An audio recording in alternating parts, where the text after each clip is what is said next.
How's it going today, man? Good, what about you? Pretty good. So when you look at Utah on film, what stands out to you about them? Tight ends and running backs, for sure, they stand out. I think that's the core players that they have for their offense. I think they try to want to get those guys the ball a lot, whether it be on the perimeter, downhill. I feel like they always try to impose their will. That's kind of their history, and that's what they try to do. What's it going to be like for you guys now having a third straight week matching up with, as you said, some high-quality tight ends? What challenges does that pose? We all just got to step up. I'm pretty sure you heard it numerous times. It's always a next man up mentality.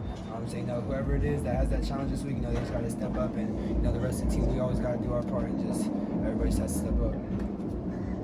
You guys haven't been able to have all 5 of your top guys out there on the field healthy really for all the season. What's that been like going through that?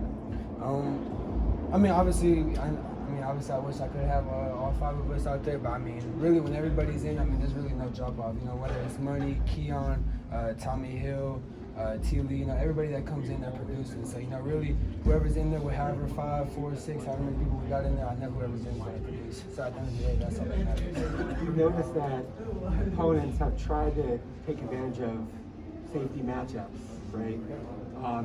What's it been like going up against some of these guys and those opportunities, and what are some of the keys to being successful? At the end of the day, it's kind of all just comes down to us, how we play our technique, how we prepare, how we get ourselves ready to go in the week. At the end of the day, too, they're great athletes. They got scholarships. They're great players as well. So, it's always a battle. If you win some, you lose some, you just got to get back up and keep going the next play.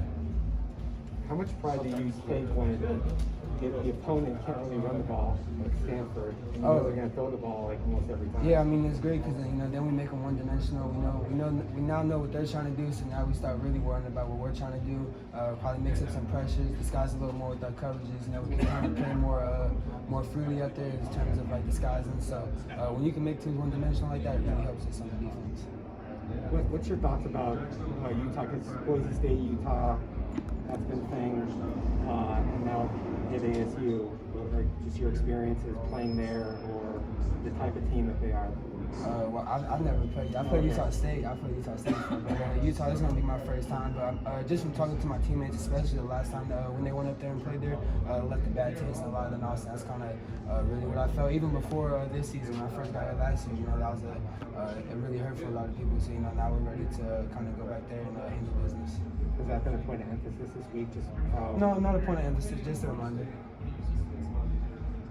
With that next man up mentality, is there something you've been teaching the guys, whether it's motivation or technique, to get them prepared? Always just be ready, because you never know when your name's going to be called. So when you get your shot, you can't really have an excuse. If you've been preparing, if you've been doing what you're supposed to the whole time, when you get your shot, I think there's like a phrase. It's like success comes when preparation meets opportunity. So if you're preparing for that opportunity, then when it shows up, if you're doing what you're supposed to, you'll have success. Otherwise, if you don't do it, that's when the next man up comes from. The next man up will do it.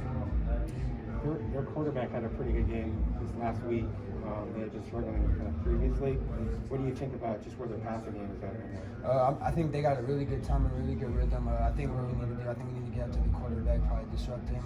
Obviously, with our DBs, we got to be hands-on, not allow too much separation. Make every ball a 50-50 ball, and really just compete every play and get after him.